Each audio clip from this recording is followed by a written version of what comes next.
This is the best struggle meal I've ever made. Imagine this, Spam transformed for the 21st century palate. Today we're gonna make a Spam gyro. That's spelled G-Y-R-O, okay? But what is the root there? It is gyro, it is gyroscopic, it is rotating, right? Shawarma, meat on a stick, al pastor, all of these are layered meats on a sword that are spinning with this like vertical broiler. You know what I'm talking about. It's crispy, it's delicious, it's marinated, tons of flavor, but it's also a compressed texture that's really hard to mimic at home unless you have this recipe, okay? I'm no food historian, I'm no historian in general, I elaborate on a lot of things. But Spam is a fantastic American meat. It is spiced ham, smashed together like that. It is shelf stable for a long time. I believe it fed our troops during World War II because of its shelf stableness. And so it makes it a perfect candidate as an ingredient to keep in your pantry when you're feeling like you want to have a gyro, which is exactly how I feel right now. Oh, this one's been around for a while. That's okay, it lasts forever. I'm using the low sodium version. I think it just gives us an opportunity to insert more of our own flavors without it being overwhelming. That is a key tip here. Let's crack this guy open. Woohoo! Now, here's the deal. Gyro. Gyrating, broiling situation. Lot of surface area that's getting browned. They shave the piece off, they give it to you, you have an unbrowned piece, it becomes browned, right? We want a lot of surface area. If I cook it like this, it's less surface area per meat. If I slice it into flat pieces, it's a little bit more. If I get matchsticks, it's even more surface area that we can brown, that we can spice, that we can mimic what we're trying to mimic with. So, let's create some nice book pieces here. Like this. That cuts like butter, I gotta say. Matchsticks. Smells like ham. Okay, we've got our Spam matchsticks. Gorgeous. It already has that compressed meat-like texture that we were talking about. So there's already a ton of flavor here, but we can add even more spices to take us in that Greek, Middle Eastern direction. And so we'll start with some oregano, and this gives you that seaside, you know, we're in desperate need of rain, everything is beautiful but dry. That's what I smell. We've got some cumin.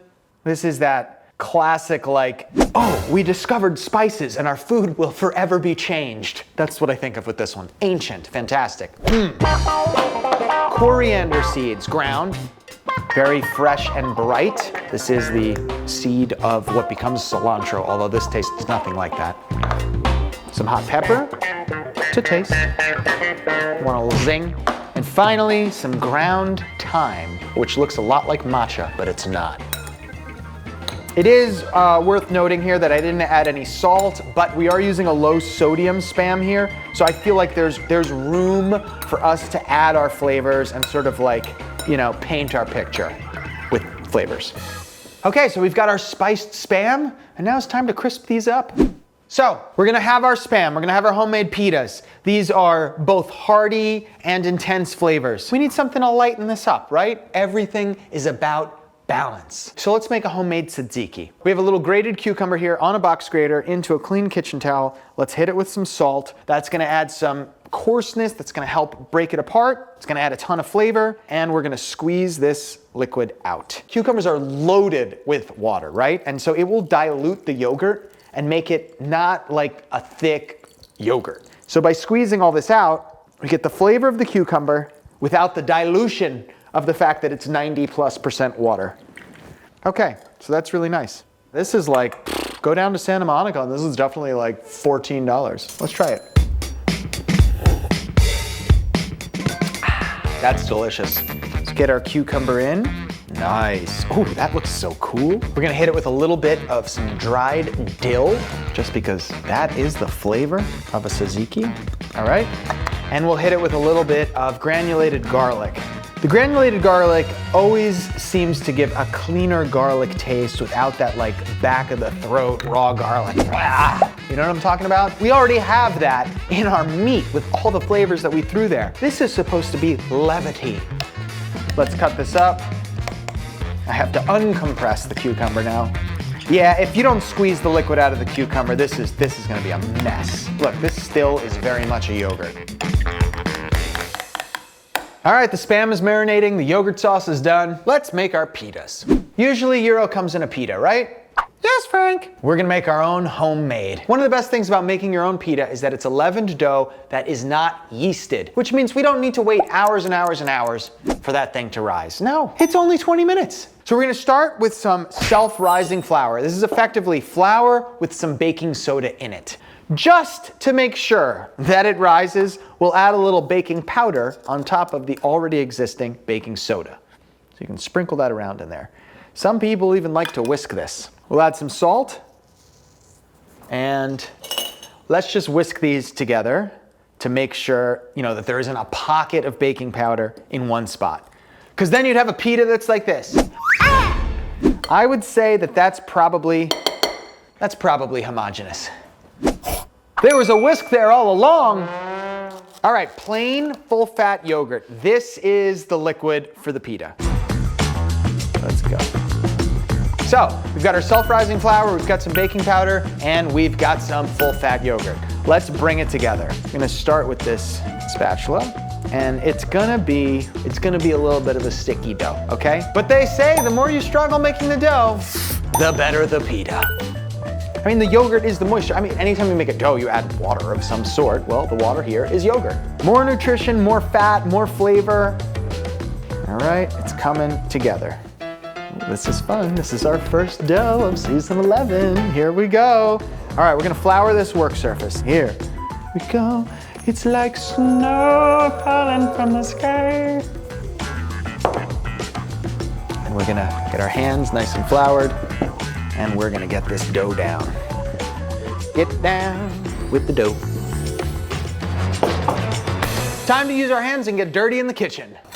If you have a bench scraper, it's a great time to use it. In fact, I think using it to fold things over makes life a lot easier, especially with a shaggy dough like this. All right, do knead it a bit, but realize that it's not gonna come together like a pizza dough or a pasta dough or any dough that says, hey, knead until it's smooth. That ain't happening here, nor do we want it. All right, just when it starts coming together, make a meatloaf here.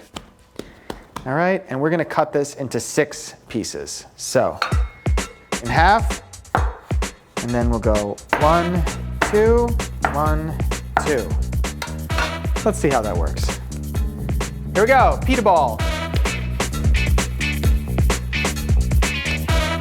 Here comes the last one.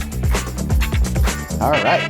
These have to sit for about 20 minutes. We don't need to cover them. And I'm gonna go work on this week's crossword puzzle. Darn, I don't have time for the crossword puzzle. I'm gonna cook my Spam. All right, let's make our gyros. Got our dough, make a little flour on the work surface. We'll get her down. It's very supple. And let's just roll it just a little bit. I've got my Struggle rolling pin 45,000 because this is a more affordable option. All right, hit it with a little oil. And we're gonna come in. It's like 2 minutes on each side. It's like if pancake batter was just ever so slightly staying together. That is the consistency. We get the next one ready. All right, flipping.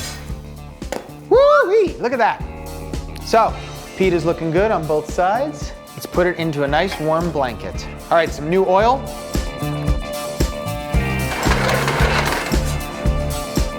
That one's looking extra good. I would say it's between 1 and 3 minutes on each side, depending on how hot your burner is.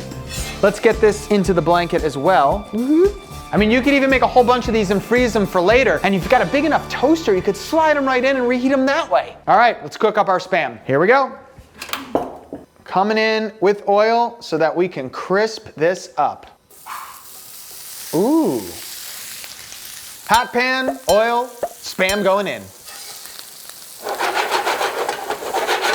We got some really browned bits, we have some less browned bits, but it is aromatized in this room. I see crispy, I see brown. I think we're ready to plate these up. Spam!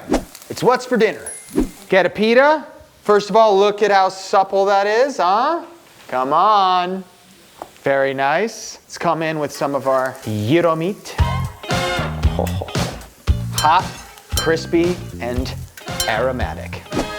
All right, we've got our homemade pita, we've got our hot Spam. We gotta cool this down with some romaine lettuce. It's gonna give us a little crunch, and we're gonna hit it with our cucumber tzatziki. Ooh, that smells super fresh, and also the temperature is cooler. So I love that we've got varying temperatures here. So there she is, the Spam Gyro. And you can see that our homemade pita is supple and fantastic. Let's let her rip. This is the best struggle meal I've ever made. Today we had a Spam transformation. We took that nostalgic ingredient that is in all of our pantries and we transformed it into a Greek-style gyro. By making our own pitas, a quick bread with a little bit of levity to them, we have created a situation that is beyond artisanal for an extremely low price. I mean, we have a lot of bangers on this show, but this one is really up there. If I had to describe it in one word, it would be this: yes! So pull that Spam out of your pantry and make this. But first, a tip. I've always been a big fan of buying single origin spices because you can make your own spice blends from them. It's more affordable, it tastes fresher, and you're more bound to get through what you make. So let's make our gyro spice blend, which we can use in chicken, in fish, in really anything where we want to get sort of like a Greek or Mediterranean flair. So we're gonna start with some oregano.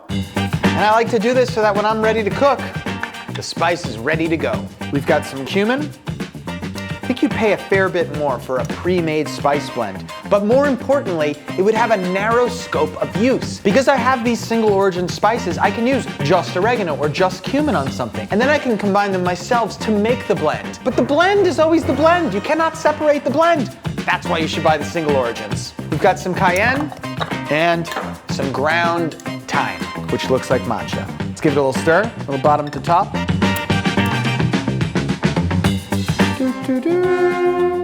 There it is. So the next time you're tempted to buy a pre-made spice blend, don't do it. Get the single origin spices and experiment to make your own blend. After all, that's what the blend companies are doing. They're just experimenting with your dollars.